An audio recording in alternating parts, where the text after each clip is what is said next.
வணக்கம். இது அதிர்வின் இன்றைய பிரதான செய்திகள். முதலில் தலைப்புச் செய்திகள். மீண்டும் இலங்கையில் பொருளாதார நெருக்கடி, எதிர்க்கட்சிகளின் சலசலப்பு, சபையில் ஜனாதிபதி அனுர அளித்த உறுதி. நிறைவேற்ற அதிகாரமிக்க ஜனாதிபதி முறை ஒழிப்பு, பிரதமர் ஹரணி அமரசூரிய கூறியதென்ன? அனுர அரசின் ஆயுட்காலம் தொடர்பில் ஆருடம் கூறிய தேரர், ஜனாதிபதி என் கையை பிடித்து கேட்டார், உங்களுக்கு என்ன பிரச்சனை? சபையில் வெளியிட்ட அர்ச்சுனா.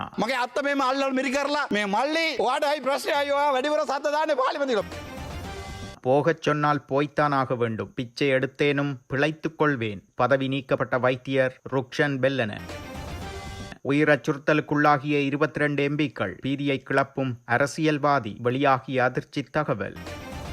ஜனாதிபதி அவர்கள் கட்டுறதுக்கு வந்திருக்காருன்னு கேள்விப்பட்டேன். ஆனா நேற்றைய தினம் ஒரு தடவை கூட நான் இன ரீதியான உரையை நான் நிகழ்த்தினது கிடையாது. பிரதேச செயலாளர் அங்க இருக்கிற தமிழ் மக்களை புறக்கணிக்கிறார். அப்புறம் நாமல் ராஜபக்ஷ வரும்போது நான் அவரோட கூட்டு சேர்ந்துட்டேன். நான் ஒரே ஒரு விஷயம் தான் சொல்ல விரும்புறேன். இன்னைக்கு எல்லாரும் தான் சந்தா பணம் வாங்குறாங்க. நான் கணக்கு வழக்க பாராளுமன்றத்தில் சமர்ப்பிச்சிருக்கேன். பதவியிலிருந்து விலகுகிறாரா ஜீவன் தொண்டமான்? வெளியான அறிக்கை. அண்மையில் ஒண்டன்செட்ரான் ஊசி மருந்தால் பதிவான மரணங்கள், தேசிய மருந்துகள் ஒழுங்குமுறை ஆணையம் மீது சட்ட நடவடிக்கை. வவுனியாவில் நடந்த கொடூரம், மனைவியின் தலையை வெட்டி கொலை செய்த கணவன். சொன்ன பொழுது ஒரு நிமிஷம் தாருங்கள், சொன்ன பொழுது ஜனாதிபதி என்ன சொன்னார்? மனோ, எங்களுக்கு காணி தேவை உணர்ந்து கொள்கிறேன், எங்கே இருக்கிறது கேட்டார். ராஜபக்ச குடும்பத்தினரின் பாரிய மோசடியை வெளிப்படுத்திய முன்னாள் ஜனாதிபதி சந்திரிகா. கொழும்பு வாழ் மக்களுக்கு விடுக்கப்பட்டுள்ள அறிவிப்பு.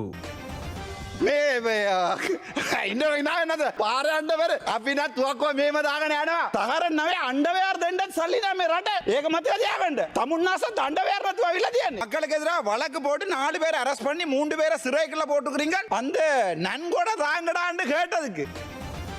அவசர அனர்த்த நிலைமையினால் பாதிக்கப்பட்ட மக்களின் இயல்பு வாழ்க்கையை வளமைக்கு கொண்டு வருவதற்கும் சேதமடைந்த உட்கட்டமைப்பு வசதிகளை மீண்டும் கட்டியெழுப்புவதற்கும் சமர்ப்பிக்கப்பட்டுள்ள 500 பில்லியன் ரூபாய் குறைநிரப்பு மதிப்பீட்டை நிறைவேற்றிக் கொள்வதற்காக நடைபெற்ற விவாதத்தில் கலந்து கொள்வதற்காக ஜனாதிபதி நாடாளுமன்றில் நேற்று முன்னிலையாகியிருந்தார். 2026ஆம் ஆண்டுக்காக நிறைவேற்றப்படும் குறைநிரப்பு மதிப்பீட்டால் எந்தவித பொருளாதார நெருக்கடியும் ஏற்படுவதற்கான வாய்ப்புகள் இல்லை என ஜனாதிபதி அங்கு குறிப்பிட்டிருந்தார். மேலும் இதன் மூலம் எதிர்வரும் ஏப்ரல் மாதம் பொருளாதாரம் பாரிய சரிவை சந்திக்க போகிறதென பிரச்சாரங்கள் முன்வைக்கப்பட்டு வருகின்றன. ஆனால் அப்படியொரு நிலை வராது என்பதை இதன் போது ஜனாதிபதி உறுதியாக குறிப்பிட்டுள்ளார். 500 பில்லியனுக்கான குறைநிரப்பு மதிப்பீடு நிறைவேற்றப்பட்டால் பொருளாதார நெருக்கடி ஏற்படும் சாத்தியங்கள் காணப்படுவதாக சமூகத்தில் பேசப்படுகிறது. அண்மையில் எதிர்க்கட்சிகள் என கூறிக்கொள்வோரின் கலந்துரையாடலில் இது தொடர்பில் பேசப்பட்டுள்ளது. நாம் பொருளாதாரத்தை ஒரு சக்தி வாய்ந்த கட்டமைப்புக்கு கொண்டு வந்திருக்கிறோம். அவ்வாறான ஒரு நிலைமை இல்லாதிருக்காவிட்டால் இந்த சூறாவளி தாக்குதலில் நாம் மீளெழுந்து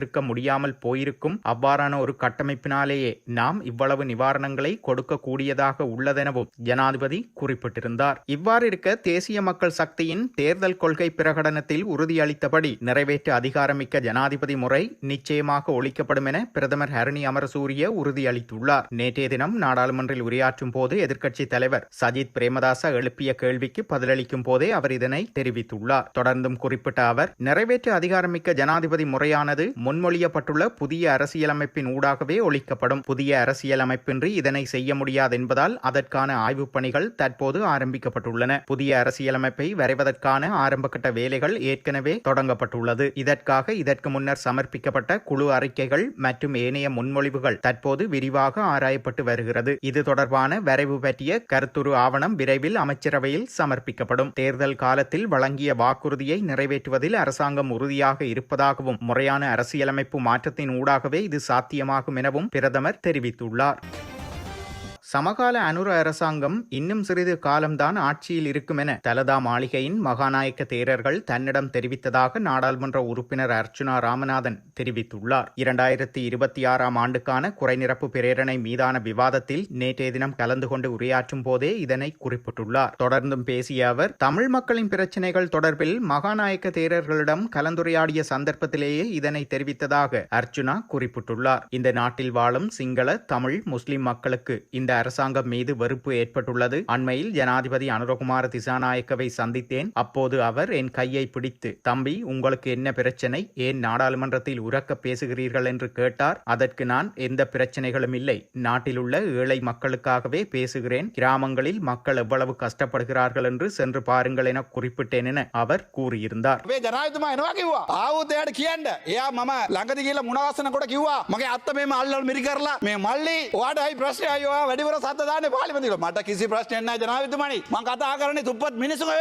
மேலும் நான் எவ்வித பாதுகாப்பும் இல்லாமல் தான் செல்கிறேன். நான் ஒரு தமிழன், ஆனால் என்னை எந்த சிங்களவரும் கொல்ல மாட்டார்கள் என குறிப்பிட்டேன் என அவர் கூறியிருந்தார்.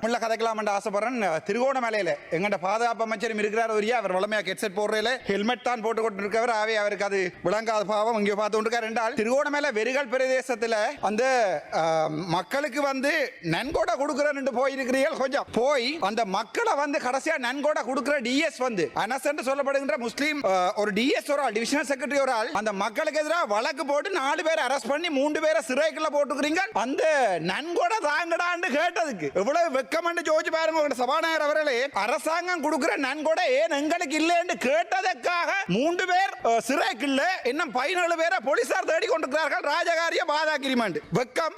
அதை எங்களுடைய பாதுகாப்பு அமைச்சர் ஓடிட்டார் வெளியால. நல்ல நான் சில விடயங்களை சிங்களத்திலும் சொல்ல ஆசைப்படுகிறேன்.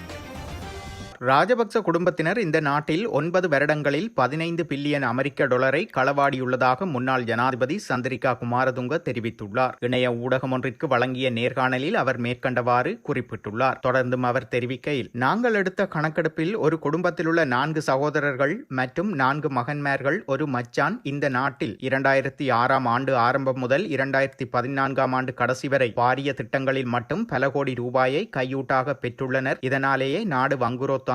நான் பதவியிலிருந்து விலகுவதற்கு முன் பல அபிவிருத்தி திட்டங்களை செய்ய வேண்டும் என்ற நோக்கில் பாரிய 6 அபிவிருத்தி திட்டங்களை ஆரம்பித்தேன். அதில் முக்கியமாக அதிவேக நெடுஞ்சாலை திட்டங்கள் காணப்பட்டன. இந்த திட்டங்களுக்கு ஐரோப்பிய நாடுகள் கடன் வழங்குவதாக ஒத்துக்கொண்டிருந்தன. ஆனால் சீனாதான் முக்கியத்துவம் வழங்கியிருந்தது. அப்போது நாம் வெளிநாட்டு கடன்களை 1% வட்டிக்கே பெற்றுக்கொண்டோம். ஆனால் ராஜபக்ச காலத்தில் 6 தொடக்கம் 9% வட்டிக்கு கடன் பெறப்பட்டுள்ளது. அதில் சில வீதங்கள் அவர்களின் கணக்குகளுக்கு சென்றுள்ளதாக கூறப்படுகிறது. எந்த அரசியல் தலைவரும் அவ்வாறான ஒரு வட்டிக்கு கடன் வாங்க மாட்டார். அத்துடன் சீனா எங்களின் பாரிய 6 அபிவிருத்தி திட்டங்களுக்கு கடன் வழங்கியது. அப்போது நான் செல்வதற்கு முன் நுரச்சோலை அனல் மின் நிலையத்தின் வேலைகளை ஆரம்பித்திருந்தேன். அதன் பின்னர் ஆட்சிக்கு வந்த மஹிந்த ராஜபக்ச இந்த திட்டங்கள் தொடர்பில் கலந்துரையாடுவதற்காக சீன நிறுவனத்தை வரவழைத்து பேசுகையில் குறிப்பிட்ட ஒரு பணத்தொகையை கேட்டுள்ளார். அவர்கள் அவ்வளவு பணம் தர முடியாதென கூற வெளியில் செல்லுங்கள் என கூறியுள்ளார். அதாவது நாங்கள் கொண்டு வந்த சிறப்பு ஒப்பந்தக்காரர்கள் அனைவரும் நாட்டை விட்டு சென்றனர் எனவும் குறிப்பிட்டுள்ளார். வவுனியா ஈச்சங்குளம் போலீஸ் பிரிவுக்குட்பட்ட கருவேப்பன்குளம் பகுதியில் கூரிய ஆயுதத்தால் தாக்கப்பட்டு பெண்ணொருவர் கொலை செய்யப்பட்டுள்ளார். இது தொடர்பாக நேற்றைய தினம் அதிகாலை முறைப்பாடு கிடைத்ததாக போலீசார் குறிப்பிடுகின்றனர். கொலை செய்யப்பட்ட பெண் கருவேப்பன்குளம் பகுதியை சேர்ந்த 37 வயதுடையவர் என்று தெரிவிக்கப்பட்டுள்ளது. குடும்ப தகராறு காரணமாக உயிரிழந்த பெண்ணின் கணவரால் இந்த கொலை செய்யப்பட்டதாகவும் தற்போதைய விசாரணைகளில் தெரிய வந்துள்ளது. மனைவியை கொலை செய்த பின்னர் கணவரும் கழுத்தை அறுத்து கொண்டதாகவும் காயங்களுடன் வவுனியா மருத்துவமனையில் அனுமதிக்கப்பட்டு சிகிச்சை பெற்று வருவதாகவும் ஈச்சங்குளம் போலீசார் தெரிவித்துள்ளனர். ஏன்னா நாங்கள் கிட்டத்தட்ட ஒரு 60 லட்சம் ரூபாய் சேர்க்க முடிஞ்சு. 60 லட்சம் மூலியமாக ஒரு 2137 குடும்பங்களுக்கு எங்களால் உதவி செய்ய முடிஞ்சு. ஆனாலும் அது ஒரு 10வது எண்ணிக்கை. ஆனா அது சம்பந்தப்பட்ட கணக்கு வழக்கு முழுமையா இங்க இருக்கு. அதையும் நான் இந்த சபையில சமர்ப்பிக்கிறேன். ஒரே ஒரு விஷயம் நான் இந்த இடத்துல சொல்ல விரும்புறேன். ஜனாதிபதி அவர்கள் கட்டிடத்துக்கு வந்திருக்காருன்னு கேள்விப்பட்டேன். அவர் கட்டாயம் இதை பார்க்கிறாருன்னு நான் எதிர்பார்க்கிறேன். கடந்த பாராளுமன்ற அமர்வுல கொட்மலையில நடந்த அசம்பாவித சம்பந்தமாக நான் என்னோட ஒரே நிகழ்வு. அதுல முக்கியமான ஒரு பிரச்சனை, அந்த பகுதியில் இருந்த பிரதேச செயலாளர் அவர் சரியான நடவடிக்கை எடுக்கலன்னு ஒரு விஷயத்தை முன் வச்சேன். ஏன்னா எனக்கு நம்பிக்கை இருந்துச்சு, அரசாங்கத்தில் இருக்கிற அமைச்சர்களா இருக்கட்டும், இல்லாட்டி அரசாங்கத்தை பிரதித்துவப்படுத்துற உறுப்பினர்களா இருக்கட்டும், அவங்க கட்டாயம் இது சம்பந்தமா ஒரு நடவடிக்கை எடுப்பாங்க. ஆனா நேற்றைய தினம் இது ஒரு வேதனைக்குரிய விஷயம். நேற்றைய தினம் அதே பகுதியில் இருக்கிற மக்கள் சமூக வலைதளங்கள்ல வெளிப்படையாவே சொல்லியிருக்காங்க, அன்னைக்கு பாராளுமன்றத்தில் நம்ம இது சம்பந்தமான குற்றச்சாட்டு முன்வைக்கும் போது இருந்த நெக்லிஜென்ஸ் இன்னைக்கு அதிகரிச்சு. பிரதேச செயலாளர் முழுமையாவே நிராகரிக்கிறார் அங்க வாழ்ற மக்களை. குறிப்பாக சொல்லணும்னா என்னோட பாராளுமன்ற அமர்வில் இவ்வளவு காலமா ஒரு தடவை கூட நான் இன ரீதியான உரையை நான் நிகழ்த்தினது கிடையாது. ஆனா இன்னைக்கு உண்மையான விஷயம் கொட்மல பிரதேசம் மட்டும் இல்ல, கொட்மல உடப்புசலாவ சின்னல சமூகம் எங்க அதிகமா வாழ்றாங்களோ பிரதேச செயலாளர் அங்க இருக்கிற தமிழ் மக்களை புறக்கணிக்கிறார். இதான் உண்மை. இது சம்பந்தமாக அரசாங்கம் கட்டாய நடவடிக்கை எடுக்கணும். அன்னைக்கு நான் ஒரு குற்றச்சாட்டு வச்ச அந்த குற்றச்சாட்டு வச்ச காரணம் வேவண்டன் தோட்டத்தில் இருக்க மக்கள் அந்த குற்றச்சாட்டு பாராளுமன்றத்தில் சமர்ப்பிக்க சொன்னாங்க. இப்ப அந்த குற்றச்சாட்டை முன் வச்சனால இன்னைக்கு அங்க இருக்கிற மக்கள் அந்த சமூகம் ஒட்டுமொத்தமா ஒதுக்கப்பட்டிருக்கு. இதே நிலைமை தான் அனைத்து பகுதிகளிலும் நடந்துட்டு இருக்கு. கௌரவ அமைச்சர் அவர்கள், எனக்கு தெரியும் உங்களோட நோக்கம் இது கிடையாது. அப்படி இருக்கும்போது தயவு செய்து இது சம்பந்தமாக நடவடிக்கை எடுங்க. ஒரு 2 பேர், நான் எல்லாரும் மோசமானவங்க நான் சொல்ல வரேன், ஆனா ஒரு 2 பேர் செயற்பாடுகள்னால இன்னைக்கு அரசாங்கத்துக்கு மட்டும் கெட்ட பேர் கிடையாது, எங்களுக்கு மட்டும் கெட்ட பேர் கிடையாது, இந்த இலங்கை நாட்டுக்கே ஒரு கெட்ட பேர். அதே மாதிரி இன்னைக்கு கிராம சேவகர்கள் ஒரு உதாரணம் எடுத்துக்கங்க. அவங்க நிறைய இடத்துக்கு போறாங்க, பேருக்கு போறாங்க, பதிவு எடுக்கிறாங்க, ஆனா அவங்க சரியான முறையில் செய்ய மாட்டேங்கிறாங்க. 9ஆம் தேதி டிசிசி மீட்டிங் நடந்துச்சு நுவரெலியா மாவட்டத்தில். அந்த டிசிசி மீட்டிங்கை பொறுத்த வரைக்கும் ஜனாதிபதி அவர்கள் தெளிவாக சொல்லியிருந்தாரு, 1.5 லட்சம் குடும்பங்கள் இருக்காங்க, அவங்களுக்கு 9 லட்சம் பர்ச் தேவைப்படுது. அப்படி பார்த்தா ஒரு குடும்பத்துக்கு 6 பர்ச் காணி தான். திகாம்பரம் அவர்கள் இருக்கும்போது சட்டம் கொண்டு வரப்பட்டுச்சு 7 பர்ச் காணி, நாங்க இருக்கும்போது 10 பர்ச் காணி கொண்டு வரப்பட்டுச்சு. அதே சந்தர்ப்பத்தில் இன்னைக்கு ஜனாதிபதி அவர்களோட நிலைப்பாடு என்னன்னு பாராளுமன்றத்துக்கு அவர் தெளிவுபடுத்தி ஆகணும். நீ இப்ப இதுக்கு முன்னால கௌரவ வசந்த சமரசிங்க அவர்கள் பேசின மாதிரி பெரும் நம்பிக்கையோட இன்னைக்கு அரசாங்கத்தை கொண்டு வந்திருக்காங்க. அதுக்கு நாங்க மரியாதை கொடுக்கிறோம், அதனால தான் அவங்களுக்காண்டி வாக்களிக்கும். ஆனா அந்த சந்தர்ப்பத்தில் திருப்பி மக்கள் நம்ம 6 பர்ச் காணிக்குள்ள கட்டுப்படுத்துறது நியாயம் கிடையாது. என்னை பொறுத்த வரைக்கும் உங்களுக்கு காணி உரிமையை வழங்குறதுக்கு இதை விட ஒரு பெரிய சந்தர்ப்பம் கிடைக்காது. அதே நேரம் 9ஆம் தேதி அந்த டிசிசி மீட்டிங்ல நாங்க வந்து ஒரு விஷயம் எடுத்து சொன்னோம். 9ஆம் தேதி நாங்க ஒரு சர்க்குலர் ஒரு பிரச்சனை இருக்கு, அந்த சர்க்குலர் மூலமா தோட்ட பகுதியில் இருக்க மக்கள் புறக்கணிக்கப்படுறாங்க நாங்க சொன்னோம். ஆனா அங்க இருக்கிற ஜிஏ சொல்றாங்க இல்ல நாங்க புது சர்க்குலர் வெளியிட்டோம். ஆனா உண்மைக்கும் 12ஆம் தேதி தான் புது சர்க்குலர் வந்திருக்கு. அப்படி இருக்கும்போது இன்னைக்கு மலையக மக்கள் புறக்கணிக்கப்படுறாங்க, சரியான தகவல் போய் சேர மாட்டேங்குது. இறுதியாக ஒரே ஒரு விஷயம், இது வந்து எனக்கு வாக்களிக்கிற மக்கள் கிட்ட நான் சொல்ல விரும்புறேன். மக்கள் வந்து ஒரு குற்றம் சுமத்தினாங்க என் மேல, நிவாரணம் வழங்கும் போது சந்தா பணத்துல நிவாரணம் வழங்குறோம். அப்புறம் நாமல் ராஜபக்ஷ வரும்போது நான் அவரோட கூட்டு சேர்ந்துட்டேன். நான் ஒரே ஒரு விஷயம் தான் சொல்ல விரும்புறேன், இன்னைக்கு எல்லாரும் தான் சந்தா பணம் வாங்குறாங்க. நான் கணக்கு வழக்க பாராளுமன்றத்தில் சமர்ப்பிச்சிருக்கேன். எத்தனை பேர் சமர்ப்பிச்சிருக்காங்க? அது மட்டும் இல்லாம நாமல் ராஜபக்ஷ அவர்கள், நான் அனைத்து கட்சி தலைவர்கள் கிட்டயும் சொன்னேன், நுவரெலியா மாவட்டத்தில் அதிகமான அளவு பேர் பாதிக்கப்பட்டிருக்காங்க. அவங்களுக்கு வந்து கட்டாயம் நிவாரணம் வழங்கி ஆகணும். முடிஞ்சதை கொண்டு வந்து வழங்குங்க. எனக்கு கவலை இல்லாத ஆளுங்கட்சியா எதிர்கட்சியா சிவில் சமூகமா என்ன, நாமல் ராஜபக்ஷ அவர்கள் வந்து கிட்டத்தட்ட 8000 புஸ்தகங்கள் வழங்கினார். அப்படி இருக்கும்போது இப்ப இருக்கிற தருணத்தில் நம்ம அனைவரும் ஒன்றிணைந்து வேலை செய்ய வேண்டிய சூழ்நிலை. போகச் சொன்னால் போய்த்தான் ஆக வேண்டும், நான் யாசகம் பெற்றேனும் பிழைப்பேன் என பதவி நீக்கப்பட்ட வைத்தியர் ருக்ஷன் பெல்லன கருத்து வெளியிட்டுள்ளார். கொழும்பு தேசிய வைத்தியசாலையின் பிரதி பணிப்பாளர் பதவியிலிருந்து இடைநீக்கம் செய்யப்பட்ட வைத்தியர் ருக்ஷன் பெல்லன தனது அலுவலகத்திலிருந்து நேற்றைய தினம் வெளியேறியுள்ளார். அலுவலகத்தில் இருந்த தனது முக்கிய ஆவணங்களையும் எடுத்துக்கொண்டு வீடு செல்லும் வழியில் ஊடகவியலாளர்கள் அவரிடம் கேள்விகளை எழுப்பிய நிலையில் அதற்கு பதிலளிக்கையில் இதனை கூறியுள்ளார். மேலும் அவர் தெரிவிக்கையில், நான் வெளியேறுவது குறித்து எதற்காக கவலைப்பட வேண்டும், நான் ஒரு வைத்தியர், தனியார் துறையிலும் தொழில் செய்ய முடியும், அது இலகுவான விடயம், அப்படி இல்லேனின் நான் யாசகம் பெற்றேனும் பிழைத்துக் கொள்வேன், செல்வந்தர்களும் யாசகம் பெற்று வாழும் நிலை தற்போது காணப்படுகிறதென தெரிவித்துள்ளார். அத்துடன் என்னிடம் காரை மறித்து கேள்வி கேட்க வேண்டாம், பிறகு இதற்கு எதிராகவும் ஒழுக்காற்று நடவடிக்கை எடுக்கப்படலாம் என அங்கு தெரிவித்திருந்தார். நோயாளர்களின் பாதுகாப்பை பாதிக்கும் கடுமையான பிரச்சினைகள் காரணமாக தேசிய மருந்துகள் ஒழுங்குமுறை ஆணையம் மீது சட்ட நடவடிக்கை எடுக்கப்பட்டு வருவதாக அறிவிக்கப்பட்டுள்ளது. மருத்துவர்கள் மற்றும் குடிமக்கள் உரிமைகள் பாதுகாப்பு சங்கம் இந்த நடவடிக்கையை எடுத்து வருகிறது. ஒண்டன்செட்ரான் எனும் ஊசி மருந்து மற்றும் சில ஆன்டிபயோட்டிக் மருந்துகள் பயன்படுத்தப்பட்டதன் பின்னர் ஏற்பட்ட மரணங்கள், கடுமையான அலர்ஜி எனப்படும் ஒவ்வாமை எதிர்வினைகள் மற்றும் கர்ப்பிணி பெண்ணின் மரணம் ஆகியவை இந்த முறைப்பாடுகளில் இடம்பெற்றுள்ளன. 2024 தொடக்கம் 25 காலத்தில் இந்திய நிறுவனத்திலிருந்து இறக்குமதி செய்யப்பட்ட பல மருந்துகள் தரக்குறைவால் திரும்ப பெறப்பட்டதாக மருத்துவர்கள் மற்றும் குடிமக்கள் உரிமைகள் பாதுகாப்பு சங்க தலைவர் சாமல் சஞ்சீவ தெரிவித்துள்ளார். கடந்த 2 ஆண்டுகளில் 100க்கும் மேற்பட்ட மருந்து தொகுதிகள் திரும்ப பெறப்பட்டுள்ளன. எனவே மருந்து ஒழுங்குமுறைகள் முற்றிலும் தோல்வியடைந்துள்ளதாக அவர் குற்றம் சாட்டியுள்ளார். பொறுப்புடைய அதிகாரிகள் பதவி விலக வேண்டுமென்றும் சம்பந்தப்பட்டவர்களுக்கு எதிராக விசாரணை நடத்த வேண்டுமென்றும் அவர் கோரியுள்ளார்.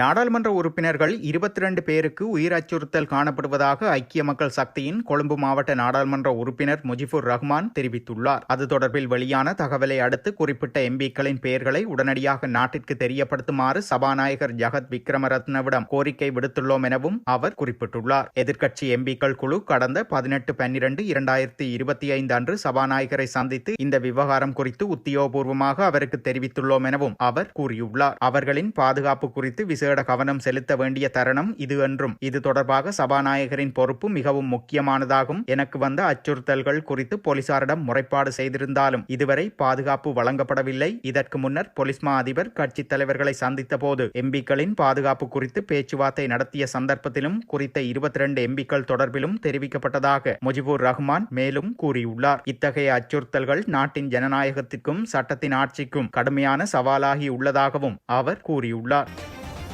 நிறைய இடம்பெயர்ந்த மக்கள் மலையகத்திலே, கண்டியிலே, நுவரெலியாவிலே, மதுரையிலே, மதுரையில் எல்லாம் முகாம்களில் வாழ்ந்து கொண்டிருக்கின்றார்கள். அவர்கள் சார்ந்த தோட்டங்களில் இருக்கக்கூடிய நிர்வாகம் அழுத்தம் கொடுக்கிறது, அரசு அதிகாரிகளை பயன்படுத்துகிறது. பயன்படுத்துவதன் மூலமாக அவர்களை மீண்டும் தோட்டங்களை நோக்கி வரும்பாடு அழுத்தம் கொடுக்கிறார்கள். காரணம், அவர்களுக்கு தொழிலாளிகள் தேவை. எங்களை பொறுத்தவரை எங்கள் மக்கள் உயிர்கள் தேவை, உடைமைகள் தேவை, வாழ்க்கை தேவை நினைக்கின்றோம். ஆகவே அதை நாம் மறந்துவிடக் கூடாது. ஆகவே அந்த தோட்ட நிர்வாகம் கயமத்தனமாக அந்த அரசு அதிகாரிகளை பிடித்துக் கொண்டு NBRO திணைக்களத்தின் அந்த நிறுவனத்தின் அதிகாரிகளை பிடித்துக் கொண்டு அந்த மக்களுக்கு ஒரு போலி நம்பிக்கை தந்து மீண்டும் வீடுகள் திரும்ப சொல்கிறது. ஆக இங்கே அரசாங்க தலையீடு தேவையா இருக்கிறது. அரசாங்கம் தலையீடு உடனடியாக மக்களுக்கு நியாயமான பாதுகாப்பான காணிகள் பெற்றுத்தரக்கூடிய அவசியம் ஏற்பட்டிருக்கிறது. ஆகவே இந்த பேரவலத்தின் மூலமாகவாவது நீண்ட காலமாக கோரியிருக்கக்கூடிய மலைய காணி உரிமை என்ற விஷயத்துக்கு ஒரு தீர்வு வரும் என்று நினைக்கிறேன், வர வேண்டும் என்று விரும்புகிறேன். இன்று பாருங்கள், நிவாரணம் அரசாங்கம் வழங்குகிறது, அதாவது குறை சொல்ல வரவில்லை நான். அதே போல பாடசாலையில் தங்கியிருக்கக்கூடிய மக்கள் அகற்றி வேறு இடங்களுக்கு மாற்றி வைத்துவிட்டு பாடசாலை நடவடிக்கை ஆரம்பிப்பதற்கான நடவடிக்கைகளும் ஆரம்பிக்கப்பட்டிருப்பதை காண்கிறேன். அது நல்ல விஷயம், பரவாயில்லை. ஆனால் அது எல்லாத்தையும் விட என்னை பொறுத்தவரையிலே மீண்டும் கூறுகிறேன், காணி காணி காணி பாதுகாப்பான காணி பாதுகாப்பான காணி பாதுகாப்பான காணி தான். காணி இருந்தால்தான் அந்த நிலம் இருந்தால்தான் மக்கள் வாழ முடியும். ஆகவே அந்த காணியை வழங்குவதில் கட்டாயமாக அக்கறை செலுத்தும்படி அரசாங்கம் கோர விரும்புகிறேன். இன்று அவசர கால சட்டம் அமலிலே இருக்கிறது. அந்த காலத்தை வைத்துக் கொண்டு பாருங்கள், அவசர சட்ட விதிகளை பயன்படுத்தி அரசாங்கம் வேண்டுமானால் நிலம் சுவீகரிக்க வேண்டும். Government can use the emergency regulations to அக்யூர் land. கடந்த 5ஆம் தேதி இந்த பாராளுமன்றத்தில் ஜனாதிபதி உரையாற்றினார். ஒட்டுமொத்த எதிர்க்கட்சிகள் வெளிநடப்பு செய்தார்கள், நான் வெளிநடப்பு செய்யவில்லை. காரணம் இருந்து இங்கே ஜனாதிபதி உரையை செயல்படுத்திவிட்டு வெளியே சென்று ஜனாதிபதி உரையாடி பொழுது ஜனாதிபதி சொன்னேன், நான் காணி பற்றி சொன்ன பொழுது ஒரு நிமிஷம் தாருங்கள். சொன்ன பொழுது ஜனாதிபதி என்ன சொன்னார், எனக்கு மனோ எங்களுக்கு காணி தேவை உணர்ந்து கொள்கிறேன், காணி எங்கே இருக்கிறது கேட்டார். நான் காணி அரசு தோட்டங்களில் தான் இருக்கு, தேடி எடுப்போம் சொன்னேன். நிச்சயமாக சொன்னார் என்னிடம். அப்படியான உதவி செய்கிறேன் சொன்னார், சொன்னேன். ஆகவே நிச்சயமாக காணி தேடுவதற்கு மக்கள் காணி தேடுவதற்கு பாதுகாப்பான காணி தேடு உதவி செய்ய தயாராக இருக்கிறோம் என்று கூறி வைக்கிறார். ஆகவே அரசாங்கத்தை முன்னெடுப்பு வேண்டும். அரசாங்கம் தான் உங்களுக்கு அதிகாரம் இருக்கிறது. இது அரசாங்கம், நாங்கள் அல்ல, எதிர்க்கட்சி தான். ஆகவே நாங்கள் கண்காணிக்க முடியும், கண்காணித்து உங்களுக்கு தேவைகளை சொல்ல முடியும். நீங்கள் தான் அந்த அடிப்படையில் மக்களுக்கு காணிகளை தர வேண்டும். ஆகவே பாதுகாப்பான காணியை தருவதன் மூலமாகத்தான் மலைய தமிழ் மக்கள் நாட்டில் வாழ வைக்க முடியும் என்பதை கூறிக்கொண்டு விடைபெறுகிறேன். நன்றி, வணக்கம். இலங்கை தொழிலாளர் காங்கிரசின் பொதுச் செயலாளர் என்ற வகையில் என்னுடைய பொறுப்புகளில் இருந்து விலகுவது என்னுடைய நோக்கமல்ல. காலத்தின் தேவைக்கேற்ப ஸ்தாபன கட்டமைப்பில் சில மாற்றங்களை செய்ய வேண்டியது அவசியமாகும் என நாடாளுமன்ற உறுப்பினர் ஜீவன் தொண்டமான் தெரிவித்துள்ளார். ஊடக அறிக்கையினூடாக அவர் இதனை தெரிவித்துள்ளார். இந்த அறிக்கையில் அவர் மேலும் குறிப்பிடுகையில், இலங்கை தொழிலாளர் காங்கிரஸ் இந்திய வம்சாவளி மக்களின் உரிமைகளை நிலைநாட்டுவதற்காக எமது முன்னோர்களின் தியாகங்களினால் கட்டமைக்கப்பட்ட ஸ்தாபனமாகும். இதன் பொதுச் செயலாளர் என்ற வகையில் என்னுடைய பொறுப்புகளில் இருந்து விலகுவது என்னுடைய நோக்கமல்ல. காலத்தின் தேவைக்கேற்ப ஸ்தாபன கட்டமைப்பில் சில மாற்றங்களை செய்ய வேண்டியது அவசியமாகும். இதை தவறான புரிதலுடன் சமூக ஊடகங்களில் பரப்பப்படும் தகவல்களை கவனத்தில் கொள்ள வேண்டியதில்லை. அந்த வகையில் ஸ்தாபனத்தை ஜனநாயக முறையில் மேலும் வலுப்படுத்துவதே எமது நோக்கமாகும். இதன் அடிப்படையில் 3 மாதங்களுக்குள் இலங்கை தொழிலாளர் காங்கிரசின் தேசிய சபை கூட்டப்பட்டு தேவையான மாற்றங்கள் குறித்து தீர்மானிக்கப்படும். மேலும் தற்போது கட்சியின் அங்கத்தவர்களுடன் கலந்துரையாடல்கள் இடம்பெற்று வருகிறது. வெகு விரைவில் இது தொடர்பான அதிகாரப்பூர்வ அறிவிப்புகள் வெளியிடப்படும் என்றும் குறிப்பிட்டுள்ளார். நாட்டில் சில பகுதிகளில் 19/12/2025 இன்று 7:30 மணி நேரம் நீர் விநியோகம் தடைப்படும் என தேசிய நீர்வளங்கள் மற்றும் வடிகாலமைப்பு சபை வெளியிட்டுள்ள அறிக்கையில் அறிவித்துள்ளது. அத்தியாவசியமான பராமரிப்பு பணிகள் காரணமாக இவ்வாறு நீர் விநியோகம் தடைப்படும் என அந்த சபை அறிவித்துள்ளது. இந்நீர் விநியோக தடையானது இன்று சனிக்கிழமை காலை 8:30 மணி முதல் மாலை 4 மணி வரை 7:30 மணி நேரம் நீர் விநியோகம் தடைப்படும் எனவும் நீர் விநியோக தடையானது கொழும்பு 1 முதல் 15 வரையான பகுதிகளில் நடைமுறைப்படுத்தப்படும் எனவும் அறிவிக்கப்பட்டுள்ளது. இத்துடன் செய்திகள் நிறைவடைகின்றன. மறக்காமல் அதிர்வு சேனலை லைக் மற்றும் சப்ஸ்கிரைப் செய்து கொள்ளுங்கள்.